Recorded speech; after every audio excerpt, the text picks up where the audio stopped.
President Trump's task force on anti-Christian bias is taking action to protect religious freedom in America. This week, Attorney General Pam Bondi held a news conference alongside some other cabinet members to highlight the problem and the efforts underway to solve them. CBN News White House correspondent Kelly Wright reports. Attorney General Pam Bondi hosted her first anti-Christian bias task force meeting at the Justice Department. She focused on efforts that are currently underway to end the bias throughout the federal government. Members of the task force include Secretary of State Marco Rubio, Defense Secretary Pete Hegseth, and other members of the cabinet, also individuals who have been impacted by anti-Christian bias. Attorney General Bondi says they are focused on identifying unlawful anti-Christian policies, practices, or conduct taking place in government. As President Trump has stated, the Biden administration engaged in an egregious pattern of targeting peaceful Christians while ignoring violent anti-Christian offenses. Some of the anti-Christian bias offenses include arrest of Christians peacefully protesting outside abortion clinics. Bondi says the FBI even spied on some Catholic churches. Also, she cited President Biden declaring last Easter as a day of transgender visibility. Deputy Attorney General Todd Blanche says all forms of bias against any religion must be stopped. Supporting the free expression of faith is not just a constitutional principle. It is something that all forms of civil government should be encouraging.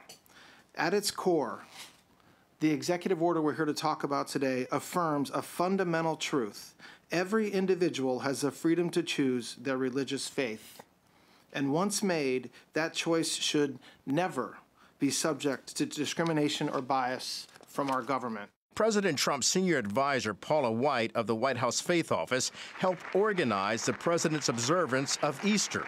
During an Easter dinner at the White House, he mentioned the task force. We're standing up for a persecuted Christian and so many Christians that have been persecuted all over the world. So horrible what's happened. And defending religious liberty. We had nobody fighting for our Christians in other parts of the world that were being so incredibly destroyed, killed. Attorney General Bondi acknowledges the mission of the task force on anti-Christian bias is daunting but necessary in order to protect the inalienable rights of every American to worship God free of any discrimination. In Washington, Kelly Wright, CBN News. And we will continue to follow the work of this task force. Gordon?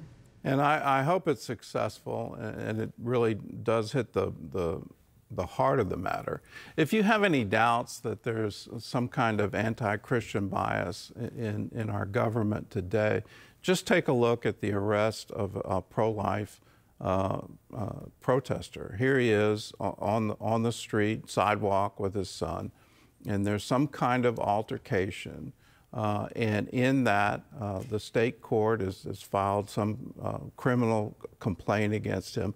It's dismissed because the aggrieved party doesn't show up for the court date. And then the federal government gets involved and reinvigorates this and says, we're going to charge you with a felony and we're going to put we're going to put you in jail. And the attorney says, I will voluntarily give my client up. We will appear for him to be booked and all of that process to happen. I'll bring him to you. And instead of honoring that, they descended on his home at dawn and in front of his children with dozens of agents with full SWAT gear and weapons. They arrest him, and it's all designed to put trauma into the pro-life community. Now, at the end of all of that, a jury of his peers found him innocent.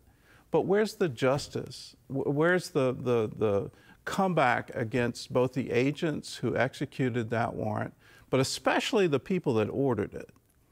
You had to do that intentionally to unleash that many people with weapons against a civilian. That needs to be brought to light. And who did that? And then why did they do that? What was so bad about him standing on a sidewalk with his son saying, "I stand for life"? If that so deeply offends you that you have to squash it out of the public debate, well, then you need some education on what the First Amendment really means. That we all have freedom of conscience, we all have freedom of speech and assembly, we all have freedom of religion. And when you try to crush that with the power of the Department of Justice, well then, no, you shouldn't be in that position. You shouldn't hold that kind of power anymore.